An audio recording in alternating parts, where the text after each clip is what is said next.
This is Camnet World News. We apologize for bringing the news a bit late. However, we are here. The headlines. NDC and UPND women strengthen their alliance and call themselves king makers. Government underfunds 2021 electoral process. MUTOTWE KAFWAYA says government is on course in the formulation of cyber laws. In international news, Venezuela's Maduro refutes UN human rights concerns.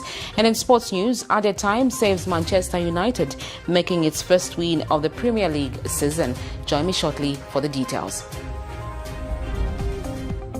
Msika is here. We have you all covered with just 150 kwacha. You can advertise every day from 17 hours to 18 hours. For a 30-second ad, get the benefit of selling your products and services on Msika. For more details, call our marketing department on +260 953 995099 +260 962 444-726 or +260 971 177 467. Email us on info@camnettvafrica.com. Terms and conditions apply. Are you a filmmaker? Well, you are exactly what we are looking for. Camnet TV is calling on local filmmakers. For more details, you can visit our headquarters in Ibex Hill, next to Hilltop Hospital. Contact us on 0962 444 726. Camnet TV. Not just another channel.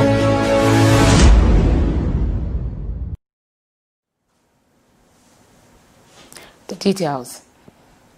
A woman of Lusaka's Kanyama compound is appealing for financial assistance to any well-wishers after being duped of her 20,000 kwacha by her husband. Christine Chanda, a mother of 3, narrates to Camnet TV how her husband of 2 years duped her 20,000 on the pretext that she had gone for a livestock business trip. 9 months has since passed by since the man's disappearance. Details in this report.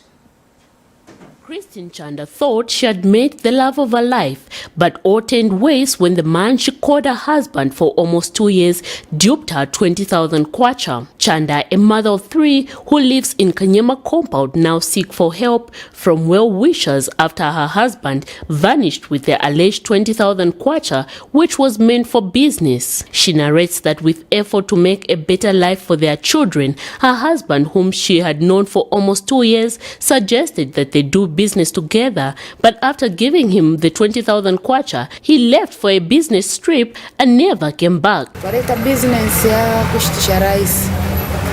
Walesenda Masaka ndeleta kuna Lusaka. Kufuma kasama twakukire mu November pa 27 November kuisa kuna Lusaka. Twasongere nganda. Twaikere fena bena mu December na January basara ndatawa na business. Fo bafumine panganda basenda nempia baya nishindine fumo lya mwana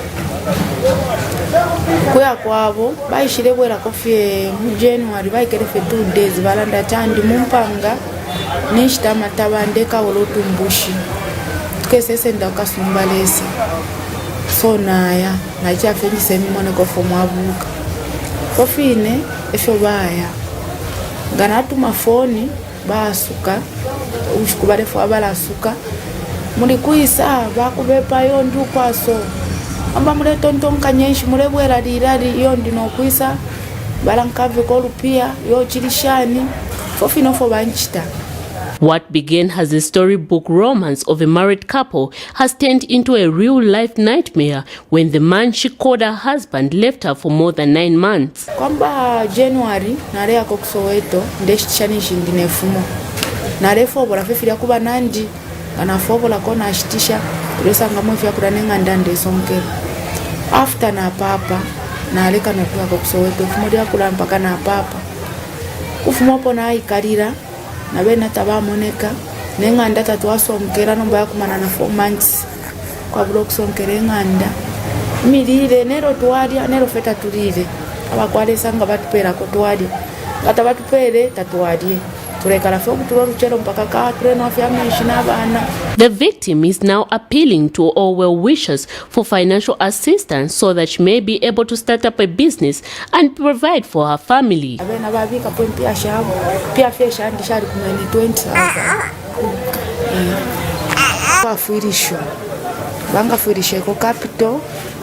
Nempia na pera banganda pantunga na pera bangande mpia ndefuma munganda ile adura batsongerere nishina kwata capital nganambo kushitisha ndefu akanganda kaningire kuti rankala kwanisha kala mpero umuntu nishini kwata capital ndeshitisha afurisho wandi nderomba kubantu.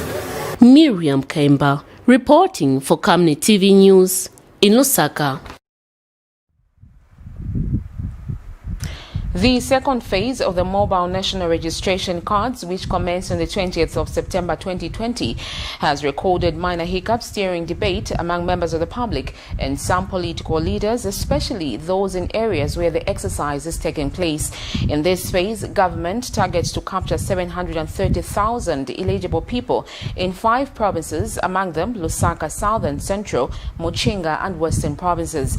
Monza Central lawmaker Jack Mwimbu has castigated government's failure to put things in place, accusing them of deliberately delaying the process in the perceived strongholds for the opposition parties.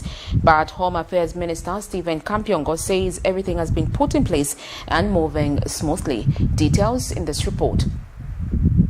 7 days into the second phase of the mobile national registration exercise, which commenced on the 20th September 2020. In this phase, government hopes to issue 730,000 NRCs in 5 provinces covering Lusaka, Southern, Central, Muchinga and Western provinces. Within a week, concerns have been raised from lack of materials used in the process to shortage of manpower. This has disturbed many people in these areas who have called on government to rectify this anomaly in this important exercise. Monza Central Member of Parliament Jack Mwimbo has expressed disappointment at this mishap, calling on the minister in charge to immediately correct the situation. The perceived strongholds of the UPND, Western, Southern, Lusaka, Central provinces, issues have arisen. We were informed by the minister that this particular exercise should have happened 2 weeks ago, but they kept on postponing. They postponed up to the 20th of September. But come 20th September, no registration or issuance of national registration cards is taking place in Southern Province and other areas that are perceived to be the strongholds of the UPND. The argument is that they are not ready, the resources are not available, and confirm that the people are agitated, they feel discriminated as if they are not part of the country Zambia. An NRC is a right. An NRC is merely used for voting when the voting comes into place. But an NRC is the constitutional right. It's the one that depicts whether you are a Zambian or you are not a Zambian. It's a right for every Zambian to access an NRC. So we are demanding that the people of Southern Province and Monza in particular and other areas should not be discriminated against by the government of the day.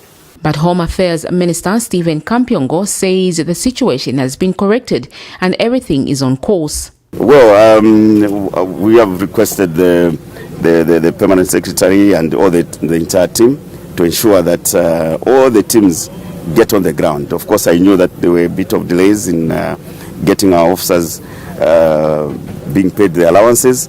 Ideally, they should have been on the ground and then allowances follow them later.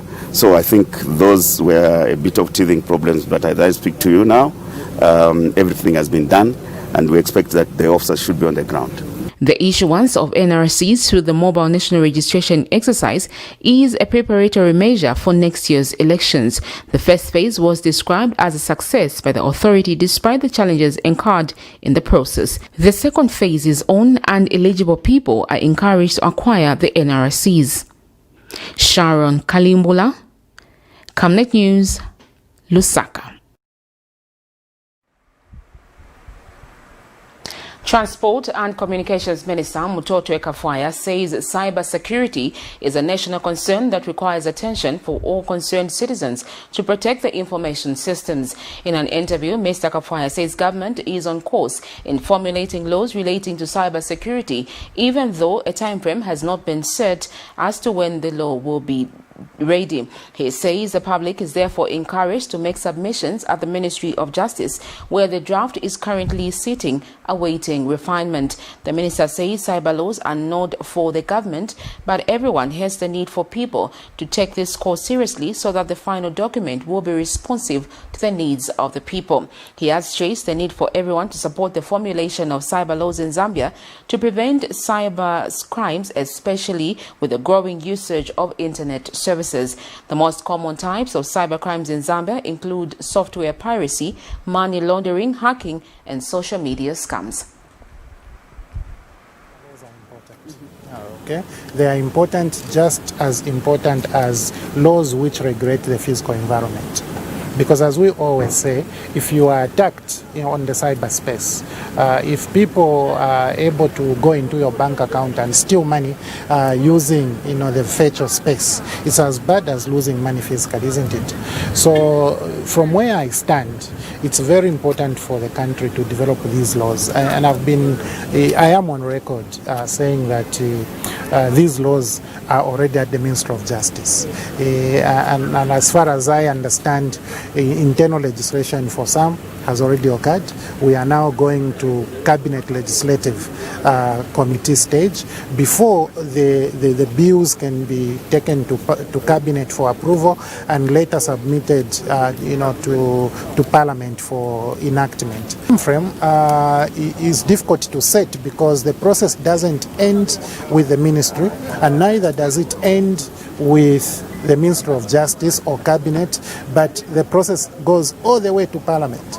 So I can't direct Parliament. I can't direct the Minister of Justice. I cannot direct Cabinet. You understand? It's a lobbying throughout the process. So it's difficult for me to say that at this point we are going to have these laws in place. But what I can confirm is that as a ministry, we've already given the ideas, and Minister of Justice is already working on these laws, and we are calling for submissions. Msika is here. We have you all covered with just 150 kwacha. You can advertise every day from 17 hours to 18 hours. For a 30-second ad, get the benefit of selling your products and services on Msika. For more details, call our marketing department on +260 953 995099 +260 962 444 726 or +260 971 177 467. Email us on info@camnettvafrica.com. Terms and conditions apply. Msika is here. We have you all covered with just 150 kwacha. You can advertise every day from 17 hours to 18 hours. For a 30-second ad, get the benefit of selling your products and services on Msika.